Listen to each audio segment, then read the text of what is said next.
လူဘွားကြီးမှာအခက်ခဲတွေရှိပါအဲ့ဒီအခက်ခဲတွေကိုကြောက်နေရင်တော့လေဟာလာတိုးတက်ခြင်းတို့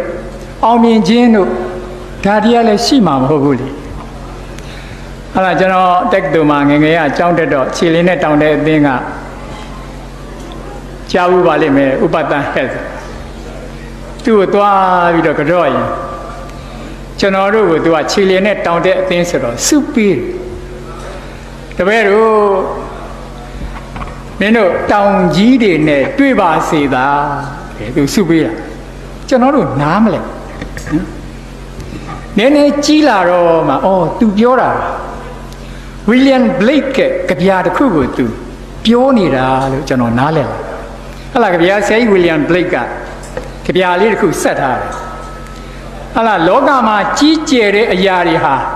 ဘယ်ခါမှဖြစ်လာလဲဆိုရင်တဲ့တောင်ကြီးတွေနဲ့လူတွေတွေ့တဲ့အခါမှာမှဖြစ်ပေါ်လာတယ်နော် Great things are done when mountain and man meet နော်လမ်းထဲမှာပဲခုနလိုပဲဝန်ထမ်းလိုရင်းနဲ့ပတ်စကာတိုးစီလိုက်ဟာလာလမ်းထဲမှာတိုးရှူသွားလိုက်အိမ်ပြန်လာလိုက်နဲ့အဲ့ဒီလိုပဲမလှုပ်မရှုပ်မပြုတ်မလှုပ်မရှုပ်မပြုတ်နေမယ်ဆိုရင်တော့ကြီးကျယ်တဲ့ဟာကြီးဖြစ်မှာမဟုတ်ဘူးဒါအလင်္ကာပေါ့လူတွေကအခက်ခဲအန္တရာယ်တွေပြဿနာတွေဟလာတခုခုဘဝမှာကြီးကျယ်တာလုပ်တော့မယ်ဆိုရင်တော့ကြုံပါပဲနော်ကြုံတဲ့အခါကြော်လွှားရမှာပဲကြော်လွှားမှကြော်လွှားနိုင်တဲ့အည်အသွေးဆိုတာရတာဒါကြောင့်မလို့တောင်ကြီးတွေနဲ့တွေ့တာမကြောက်ပါနဲ့ပြောချင်တာကအခက်ခဲတွေဒုက္ခတရားတွေပြဿနာတွေကိုရင်ဆိုင်ဖို့မကြောက်ပါနဲ့နော်အခက်ခဲတွေဒုက္ခတရားတွေဒါတွေကိုကြုံလာရင်ဗုဒ္ဓဝါဒီတွေပြီးကျွန်တော်ခုနစကားခံထားတာတခြားဘာသာဝင်တွေရဲ့အယူအဆနဲ့လူဖြစ်ရတာမလွတ်လပ်သူတို့ပိုင်ဘုရားခင်အလိုတော်အတိုင်းကျွန်တော်တို့ဗုဒ္ဓဘာသာကကျွန်တော်တို့ကိုဘယ်သူပိုင်လဲဆိုရင်ကျွန်တော်တို့ပဲပိုင်ကိုလှုပ်တဲ့ကံတိုင်းကောင်းတဲ့ကံလုပ်ရင်ကောင်းတာဖြစ်မကောင်းတဲ့ကံလုပ်ရင်မကောင်းတာဖြစ်တယ်ကိုယ့်ဘဝကိုဘယ်သူပြုပြင်တာလဲကိုယ့်ဘဝကိုဘယ်လိုဖန်တီးတာလဲကိုယ့်ဘဝကိုဘယ်လိုလမ်းညွှန်တာလဲဆိုရင်မိမိကိုယ်တိုင်သာပါပဲဒါတွေကိုကြုံလာရင်ဗုဒ္ဓဝါဒီတွေပြီးကျွန်တော်ခုနစကားခံထားတာတခြားဘာသာဝင်တွေရဲ့အယူအဆနဲ့လူဖြစ်ရတာမလွတ်လပ်သူတို့ပိုင်ဘုရားခင်အလိုတော်အတိုင်းကျွန်တော်တို့ဗုဒ္ဓဘာသာကကျွန်တော်တို့ကိုဘယ်သူပိုင်လဲဆိုရင်ကျွန်တော်တို့ပဲပိုင်ကိုလှုပ်တဲ့ကံတိုင်းကောင်းတဲ့ကံလုပ်ရင်ကောင်းတာဖြစ်မကောင်းတဲ့ကံလုပ်ရင်မကောင်းတာဖြစ်တယ်ကိုယ့်ဘဝကိုဘယ်သူပြုပြင်တာလဲကိုယ့်ဘဝကိုဘယ်လိုဖန်တီးတာလဲကိုယ့်ဘဝကိုဘယ်လိုလမ်းညွှန်တာလဲဆိုရင်မိမိကိုယ်တိုင်သာပါပဲနော်ကျွန်တော်တို့ဘဝကျွန်တော်တို့လက်ထဲမှာအမှန်ရှိအဲ့ဒါကိုကျွန်တော်စာအုပ်လေးတစ်အုပ်မှာရေးဘူးပါတယ်ဒါတွေကတော့ကလေးတွေအတွက်ပေါ့နော်ရွာတရားမှာတဲ့ပညာရှိတယောက်ရှိလူမှုအခက်အခဲတွေဟာလာပြဿနာတွေကိုသူရှိသွားဖြေရှင်းလိုက်ရင်ပြည်လဲတာပဲအဲ့တော့ယာဝေယန္တိယပုဂ္ဂိုလ်တွေကအခက်အခဲရှိရင်ပြဿနာရှိရင်သူရှိသွားဆွေးနွေးကြတိုင်ပင်ကြဆိုတော့သူ့မှာလတ္တပကာတွေကလည်းပေါ်ကျော်စောကိတ္တရာလည်းရှိလာဆိုတော့ထုံးစံအတိုင်းမှာပဲကြော်ကြလာတဲ့သူထင်ပေါ်လာတဲ့လူအောင်မြင်လာတဲ့လူကိုမနာလိုတဲ့လူကလည်းရှိတာပါအဲ့တော့အဲ့ဒီပညာရှိဆိုတဲ့ပုဂ္ဂိုလ်ကိုသူ့ရွာတွေကလူရန်ကားတော့တိုက်ကအယံမနာလိုဖြစ်လက်ကားပါပါဒီလူကြီးဘာပညာရရှိနေလဲတို့ဒီလူကြီးကိုတိတ်ခါတစ်ခါလောက်ချပလိုက်အောင်ကွာဟဲ့ကောင်ဘယ်လိုလုပ်ချမှာလဲမင်းသူ့သွားမလုံနဲ့မင်းလော်လေးပါဆိုပြီးတော့တို့လူရန်ကားဆိုတော့ရန်ကားတဲ့အကြံဉာဏ်ပဲထုတ်ကြတာပေါ့နော်တို့ဘယ်လိုအကြံဉာဏ်ထုတ်လဲဆိုတော့ဟေးအဲ့ဒီပညာရှိဆိုတဲ့လူကြီးလာတဲ့လမ်းနေပြီးတော့မင်းတယောက်ကသွားဆောင်ဘယ်လိုဆောင်ရမလဲဆိုလို့ရှိရင်မင်းလက်ထက်မှာငှက်အရှင်လေးတစ်ကောင်ကိုကင်ထားတော့အဲ့ဒီပညာရှိကိုမင်းဗာမေးရမလဲဆိုတော့ဟာလာသင်ပညာရှိကျုပ်လက်ထက်မှာကင်ထားတဲ့ငှက်အသေးလားအရှင်လားအရှင်ပါကွာဆိုရင်ဖြစ်ပြီးတော့တတ်ပြမယ်ဟောဒီမှာအသေးဟာလာအသေးပါကွာဆိုရင်လည်းငှက်ကလေးကိုလွတ်ပြမယ်သုံးစာကဘယ်နဲ့မှရှောင်လို့မရဘူး အဲ့တော့အဲ့ဒီအကြံဉာဏ်နဲ့ကဲတို့တွေကသူမဖြစ်နိုင်လို့ရှိရင်ဝိုင်းပြီးတော့ဟားရတာပေါ့ကွာဆိုပြီးတော့သူတို့စီစဉ်ထားတဲ့အတိုင်းပဲတစ်နေ့မှာလူရန်ကားတစ်တိုက်အဲ့ဒီပညာရှိလာမဲ့လမ်းမှာသွားပြီးစောင့်ညအဲ့ဒါလက်ထက်မှာလည်းကဲအရှင်လေးကင်ထားပြီးတော့လာလဲလာရောအဲ့ဒီလူရန်ကားခေါင်းဆောင်ကကဲအပင်ပညာရှိကြီးဖြေစမ်းမှာပညာတွေရှိလွန်းတဲ့ဆိုလို့ပေါ့ကျုပ်လက်ထက်မှာကင်ရတဲ့ငှက်အသေးလားအရှင်လားသူဘာပြောမှားတော့မှာလေအဲ့တော့အားလုံးကလည်းဝိုင်းပြီးဟားဖို့ပါဇက်ကလည်းပြင်ထားကြဒါပေမဲ့တဲ့သူတို့မဟားလိုက်ရဘူးဘာကြောင့်လဲဆိုတော့ပညာရှိရအဲ့ဒီရန်ကားတဲ့လူငယ်ကိုဂရုဏာနဲ့ကြည်ပြီးတော့မောင်းသဘောအတိုင်းပါပဲကွယ်နော်ဒီငှက်ဟာသူ့သဘောအတိုင်းရှိနေတာလေသူသေလို့ရတယ်လွတ်လို့ရဘယ်နဲ့မှဖြီးလို့မရဒါပေမဲ့ဒီမှာဆိုလိုတာအကောင်းအဆိုးဟာလူပေါ်မှာပဲဘုဒ္ဓကျွန်တော်တို့ဗုဒ္ဓဘာသာရဲ့အလိုရအကောင်းအဆိုးသည်ဖန်ဆင်းရှင်ပေါ်မှာမူမတည်ဘူးအကောင်းအဆိုးသည်မိမိပေါ်မှာမူတည်တယ်မိမိဘဝကိုမိမိကောင်းအောင်လုပ်ရင်ကောင်းပါမိမိဘဝကိုဆိုးအောင်လုပ်ရင်ဆိုးမှာပဲပဓာနာအဖြစ်ကိုယ့်ရဲ့ဉာဏ်ဝရိယပေါ်မှာမူတည်တယ်နော်ဒီလိုပဲတိုင်းပြည်တစ်ပြည်ထူထောင်တဲ့အခါမှာဘယ်ပေါ်မှာမူတည်တာလဲမေးရင်တိုင်းသူပြည်သားတွေရဲ့အသိဉာဏ်ပေါ်မှာမူတည်တာပဲလူအဖွဲ့အစည်းတရားတိုးတက်တယ်မတိုးတက်ဘူးဆိုတာအဲ့ဒီအဖွဲ့အစည်းကလူတွေဟာအမျောအမြင်အစဉ်ဉာဏ်တရားတွေရှိသလားမရှိဘူးလားဆိုတာ ਨੇ တိုင်းဖို့ဟလာဘာပဲလုပ်လို့ဉာဏ်အမျောအမြင်ဟာဒီနေ့ age of knowledge မှာအဲ့လိုအရေးကြီးပါကျွန်တော်ဒီ1980ခုနှစ်မှာဘိုးတော်ကတော့မော်လမြိုင်ကောလိပ်တို့ပဲခေါ်တာပေါ့နော်အဲ့ဒီမော်လမြိုင်ကောလိပ်မှာကျွန်တော်ညီးပြဆရာလေးအဖြစ်နဲ့အလုပ်လုပ်ပါကျွန်တော်ကလည်းငယ်သေးတယ်ကျွန်တော်တပည့်တွေကလည်းကျွန်တော်နဲ့ရွယ်တူလိုအလုပ်ကလည်းနည်းတဲ့အခါကျတော့တပတ်ကိုတစ်ခါကျွန်တော်တို့ကြိုက်တီယိုဖိယာတက်တက်တာရှိပါအဲ့ဒါပရမဘူရာလေးမှာပရမဘူရာလေးက9 နာရီဆိုလို့ရှိရင်လူကယ်ယထာလေးထွက်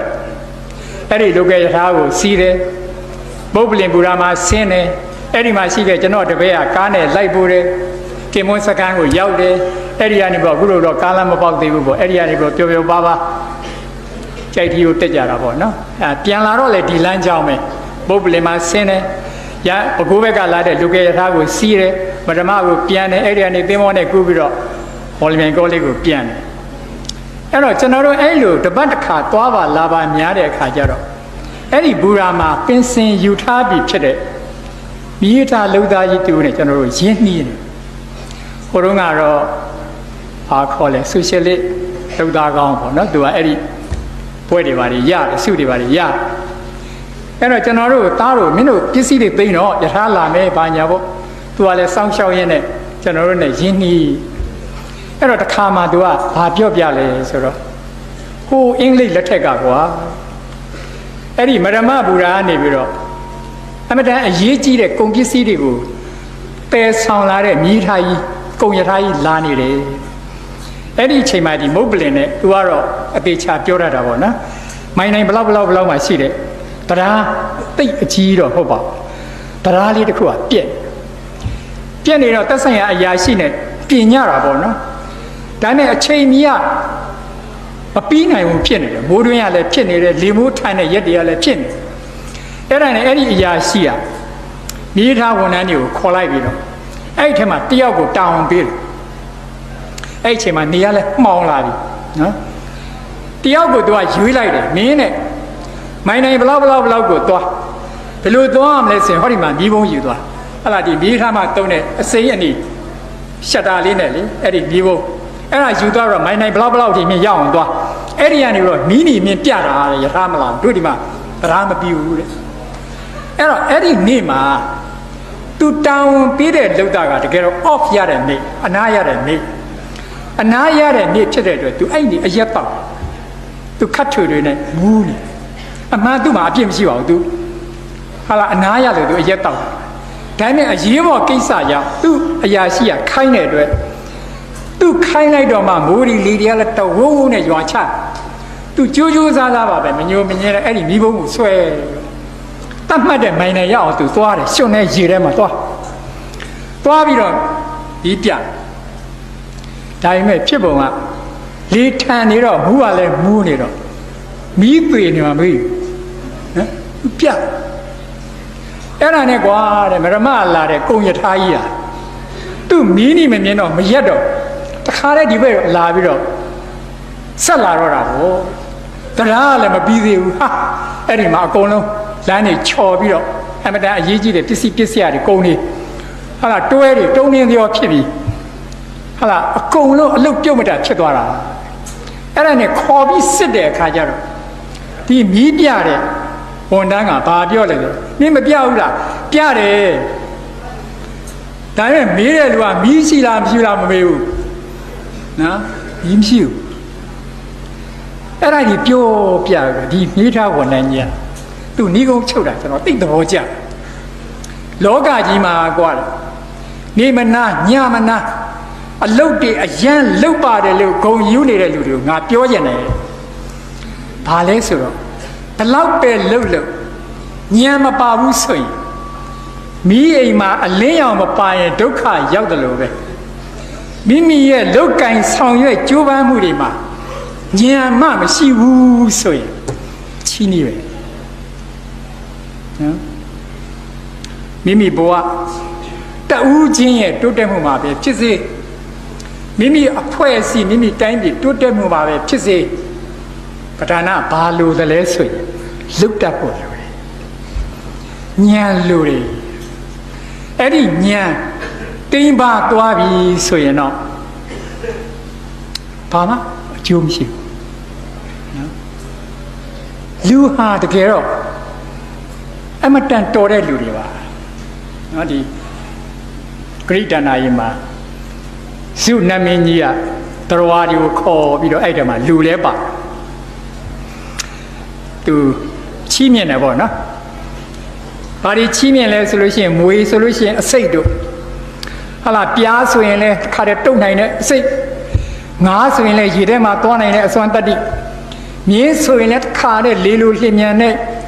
လျင်မြန်အောင်ပြေးနိုင်တဲ့အစွမ်းတတ္တိငှက်ဆိုရင်လဲလေထဲမှာပြန်နိုင်အောင်တောင်းအဲ့လိုတွေစုပေးတော့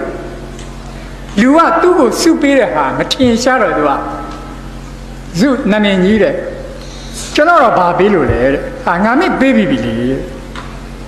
ဟာမပေးပါဘူးတဲ့ပေးပြီတဲ့မင်းကိုစင်ញဉဏ်ပေးထားတယ်နော်စင်ញဉဏ်ဆိုတော့မသိတာသို့တော်လေလူသည်ညက်ထက်ပြန်နိုင်တဲ့လေရင်တွေဒီကနေ့ထွင်တာနော်ငါတဲ့အကြာကြီးနေနိုင်တဲ့ရင်ကုန်သင်္ဘောတွေထွင်ထားတယ်မြင်းတဲ့အပြေးမြန်နိုင်တဲ့ရင်တွေရှိတယ်ပြားတို့မွေတို့အစိတ်တဲ့ထောင်သောမကနော်အစွမ်းထက်တဲ့လက်နက်တွေထွင်ထားတာဒါလူပဲနော်လူဟာကိုယ့်ဘဝကိုအကောင်းဆုံးလုပ်နိုင်တဲ့သူပါ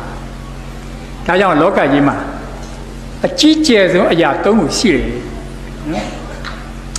နံပါတ်1ကကြီးကျယ်တဲ့အရာတွေကိုပြောရင်တောင်ကြီးတွေနဲ့နှိုင်းရ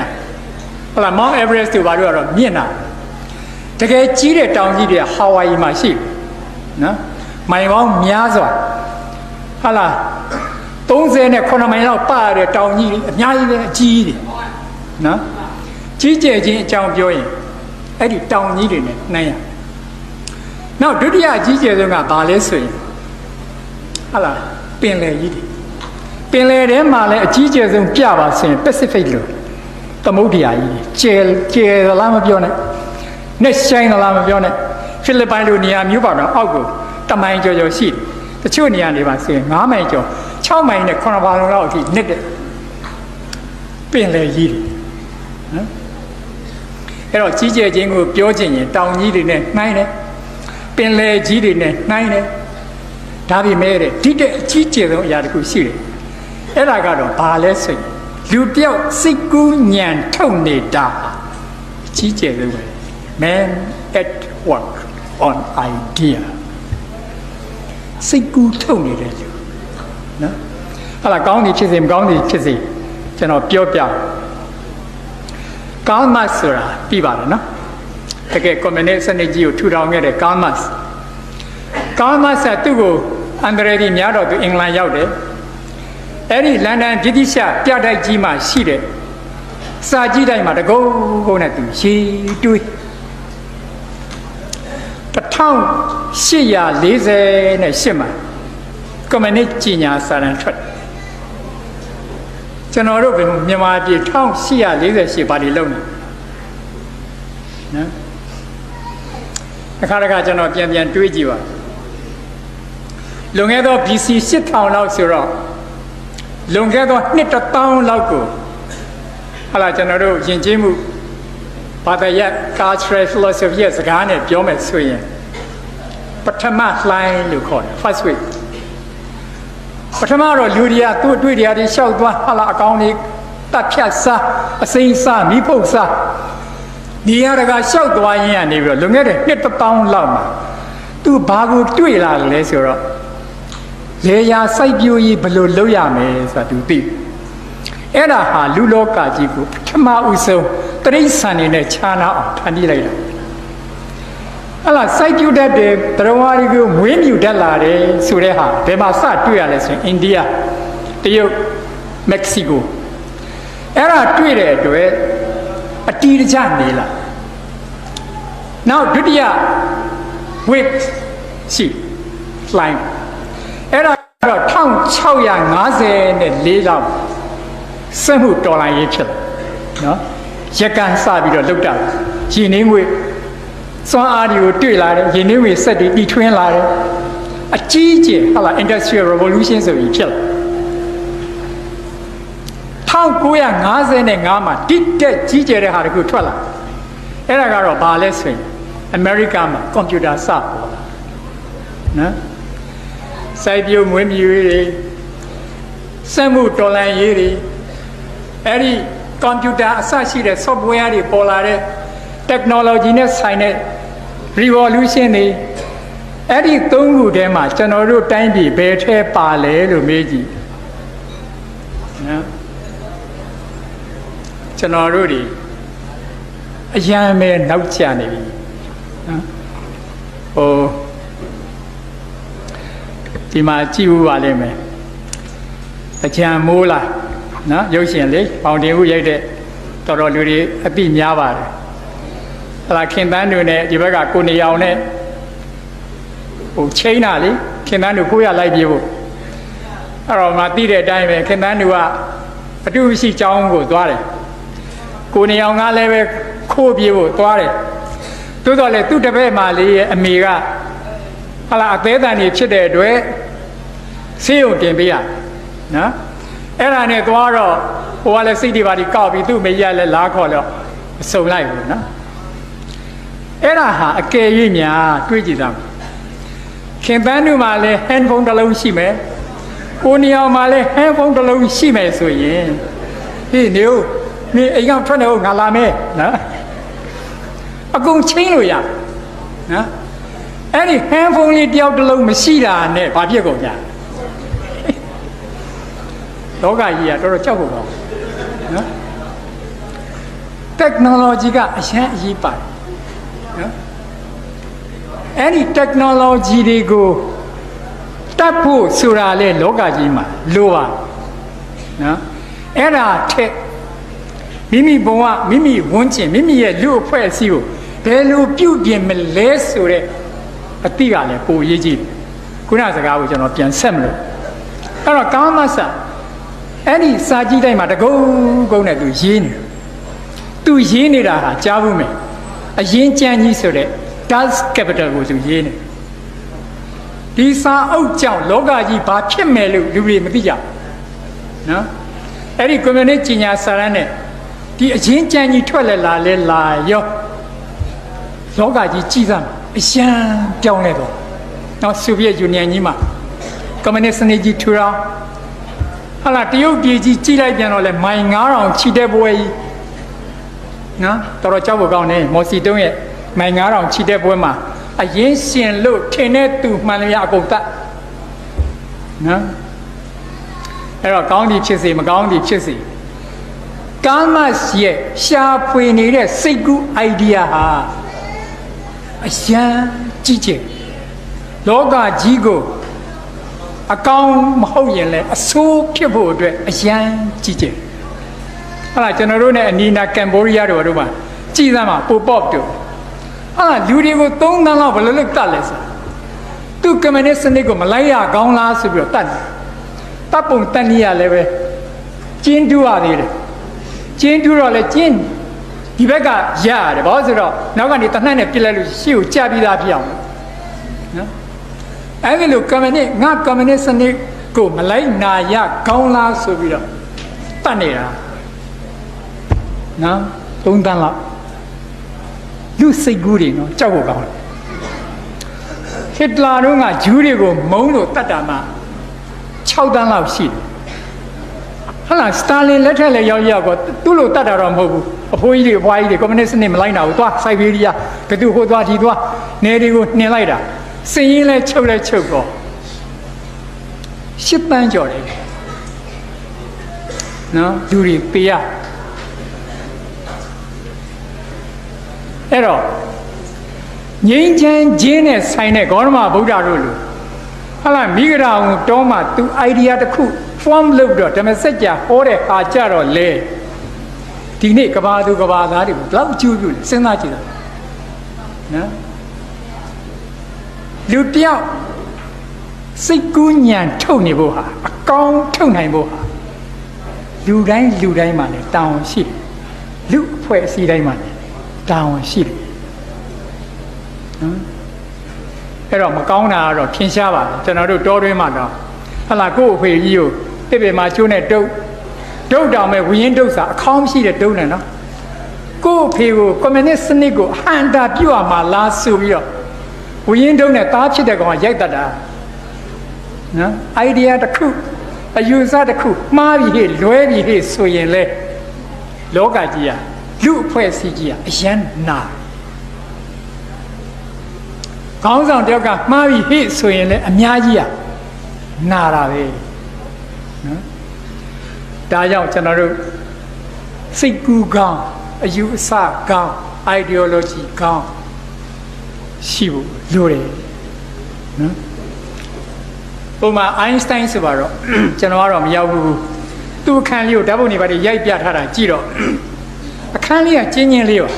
အဲ့အခန်းရဲ့ခလဲမှာ4000ဇွဲလေးရှိတယ်အဲ့ပေါ်မှာစာရွက်အပြက်ကလေးတွေနဲ့ခဲရန်အတူလေးတင်ထားတယ်ညာဘက်နံရံမှာကတရောပြားလေးချိတ်ထားတယ်နျူတန်ရဲ့ဓာတ်ပုံလေးကတ်ဒီဘက်က red ကလေးပေါ်မှာစင်လေးပေါ်မှာယူဘဗေဒဂျာနယ်3 လေးအုပ် random ပေါ့ပြစ်တင်ထားအဲ့ဒီအခန်းကလေးကနေပြီးတော့သူစဉ်းစားနေတွက်ထုတ်နေတဲ့သူရတဲ့ equation ကဘာလဲဆိုရင် E = mc square E က energy စွမ်း M က mass structure C ကအလင်းအလျင်နဲ့ထိုက်ခဲ့ဒါဟာအနုယူပုံကိုရတဲ့ equation ကြောက်ဖို့ကောင်းတယ်ဒီ idea ကလည်းနော်ဟီရိုရှီးမားနဲ့နာဂါဆာကီပေါ်မှာကြားတယ်အနုယူပုံဟာတကယ်တော့သီးသီးလေးနော်အဲ့တော့အကယ်၍များအိန္ဒိယမှာရှိတဲ့အနုယူပုံတွေဣသရေလမှာရှိတဲ့အနုယူပုံတွေအင်္ဂလန်အမေရိကဂျာမနီပြင်သစ်မှာရှိတဲ့အနုယူပုံတွေမြောက်ကိုရီးယားမှာရှိတဲ့အနုယူပုံတွေအကယ်၍များကွဲကြမယ်ဆိုရင်ဘယ်သူလှုပ်ထားတဲ့ဟာလဲလူတွေလှုပ်ထားတာကွဲကြမယ်ဆိုရင်ခုနကြီးကျယ်ပါဘိဆိုတဲ့တောင်ကြီးတွေစိတ်မှကွဲတယ်ကျယ်ပြန့်ပါဘိနဲ့ဆိုင်ပါဘိဆိုတဲ့ပင်လေခန်းချောက်သွားနော်ဒါဟာလူတွေရဲ့စိတ်ကူးကထွက်လာတဲ့အယူအဆတွေနော်ပြီးတော့ကျွန်တော်ဆန္ဒကတော့ကျွန်တော်ဒီမှာရည်ရွယ်ပြီးပြောနေတာကတော့ကျွန်တော်ရဲ့ညီငယ်ညီမငယ်တွေအလကားမနေကြပါနဲ့မိမိဘဝကိုဘယ်လိုတည်ဆောက်မလဲမိမိအတွက်ဘယ်လိုတည်ဆောက်မလဲမိမိဝန်းကျင်အတွက်ဘယ်လိုတည်ဆောက်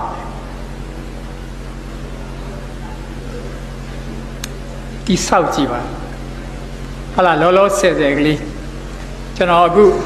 ပေးကျင်တာကတော့ဟာလာအချက်ကလေး9ချက်ပါဘာလဲဆိုတော့နံပါတ်1တရားတရားရှိတရားတရားနဲ့ကိုယ်ဝန်းကျင်ကလူလေးတွေကိုပြုပြင်ခြင်းနဲ့စိတ်ကလေးတွေမကောင်းတာလို့ရင်တဲ့ပေးခြင်းနဲ့စိတ်ကလေးတွေဒုက္ခရောက်နေရင်ကူညီခြင်းနဲ့စိတ်ကလေးတွေအဲ့စိတ်ကလေးကျွန်တော်တို့အဖွဲ့အစည်းမှာမွေးကြည့်စားမှာတနိုင်ကလေးကျွန်တော်တို့ကဘုန်းကြီးတွေသွားလှူလိုက်တာကျောင်းကြီးတွေဆောက်လိုက်တာလက်ကောက်တွေဖြုတ်ပြီးဟာလာစွန့်လွတ်လိုက်တာဒါပေမဲ့ရက်ွက်ထဲကစာမတက်တဲ့ကလေးကြတော့ကျောင်းမထားခြင်းထားကြတော့မကြည့်ခြင်းအဲ့တော့ကျွန်တော်ပြောချင်တာတနိုင်ကလေးကိုယ်ဝန်းကျင်ကလေးကိုတရားတရားလေးနဲ့ဘာလေးများလုပ်ပြရမလဲ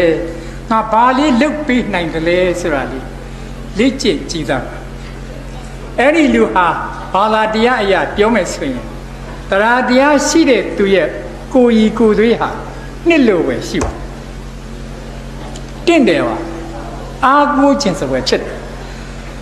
ပင်ကိုကလှပတဲ့သူဆိုရင်တော့စူဝရမရှိဘူးအယုဇ္ဇအကြီးတန်းနေတဲ့လူပင်ဖြစ်ပါစေတရားတရားရှိတဲ့လူဆိုရင်တင့်တယ်ပါအားကိုးခြင်းစပွဲဖြစ်တယ်ဒီတော့နံပါတ်1တင့်တယ်တဲ့သူကလေးတင့်တယ်တဲ့သူဖြစ်အောင်ကြိုးစားကြည့်ရမယ်ဒါပါနဲ့တယောက်ကတယောက်ကိုလေးစားစမ်းပါဟာလာအခုလူငယ်တွေကလူကြီးကိုလေးစားကြိုက်တယ်သူတို့ဒါပေမဲ့လူကြီးကလူငယ်ကိုလေးစားသလားဆိုတော့သူတို့ကြတော့တမျိုးသူတို့ခိုင်းနေတဲ့အခါကျတော့မင်းတို့ကကွာငယ်တို့ရောတော့တန်တို့မြန်လို့ကြမ်းပါတော့မင်းတို့မလုပ်လို့ဘယ်ဖြစ်မလဲလုံးဝပေါ့သူတို့ကိုနေရာပေးစရာရှိတဲ့အခါကျတော့လူကြီးတွေကပါပြောတယ်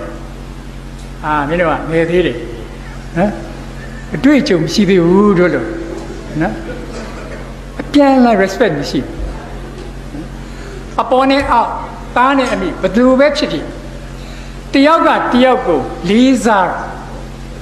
အဲ့ဒါကျွန်တော်တို့ဟိရိဩတ္တပပုဂ္ဂိုလ်ဖွင့်ရင်ဟိရိဆိုတာကကိုလေးစားအပ်တဲ့သူဖြစ်အောင်ကြိုးစားဩတ္တပကသူများကိုလည်းလေးစားငါကလီကောကောင်မဟုတ်ဘူးငါကိုငါတန်ဖိုးရှိအောင်နေမယ်ဆိုတာကိုလေးစားတာကိုလေးစားနေတဲ့သူဟာသူများကိုလည်းလေးစားနော်အဲ့တော့မိမိကိုလည်းလေးစားတယ်အများကိုလည်းလေးစားတယ်ဆိုရင်သူ့မှာလောလောဆယ်ဆယ်ရလာတဲ့အကျိုးကဘာလဲဆိုရင်သူပြောသမျှစကားဟာတီးတယ်ဒါလုံးမဲ့ကွာဆိုရင်နောက်ကလူတွေကလည်းလိုက်လို့ခေါင်းဆောင်ဖြစ်တဲ့သူမှာအဲ့ဒီလိုသာဆိုရင်သူ့ရဲ့အာဏာဟာဘာဖြစ်မှာပဲလဲအာဏာတည်မယ်သူကလည်းအောက်ကို respect မရှိဘူးအောက်ကလည်းသူ respect မရှိဘူးဆိုရင်သူဘလောက်ခိုင်ဝိုင်းပြီးတော့ညာနေပါပဲဝိုင်းပြီးလိန်နေပါပဲနော်ဘာသာရင်လိုက်ရောရင်လိုက်နဲ့နော်အဲ့ဒီလိုကြီးပဲဖြစ်နေပါဒါမှမဟုတ်ဒုတိယအချက်မိမိကိုယ်လည်းလေးစားပါအများကိုလည်းလေးစားကြည့်စမ်းလောကမှာအောင်မြင်ပါပဲနံပါတ်3အချိန်ခါကိုသိဖို့လို့တိုင်မင်ပေါ့မိမိဘဝမှာလည်းဒီလိုပဲငါနောက်တစ်နှစ်မှာဘာဖြစ်ရမယ်နောက်9နှစ်ကြာရင်ငါဘာဖြစ်ရမယ်ဆိုတဲ့ရည်ရွယ်ချက်ရည်မှန်းချက်နဲ့ planning ရှိရတိုင်းပြည်မှာလည်းဒီတိုင်းပဲကောင်းမွန်တဲ့ပညာရေးမှာ planning ကောင်းမွန်တဲ့စီးပွားရေးမှာ planning ရှိမယ်လုပ်တတ်မယ်ဆိုရင်ဒါအောင်မြင်တိုးတက်တယ်နော်ဒါမှမဟုတ်အချိန်ကာလကိုတတိထားဟာလားဘာသာတရားအနေနဲ့ပြောမယ်ဆိုရင်အချိန်ကာလကိုလေးစားပြီးလုပ်တဲ့သူတွေဟာတဲ့ငယ်တဲ့အချိန်မှာရောရွယ်တဲ့အချိန်မှာရောဆိုချင်တာတော့အရွယ်3ပါးမှာဟာလားအိုဒီထိအဲ့ဒီလိုဟာဆင်းရဲမွဲတေတာတို့ကလိမ့်ကလေးဘဝမှာ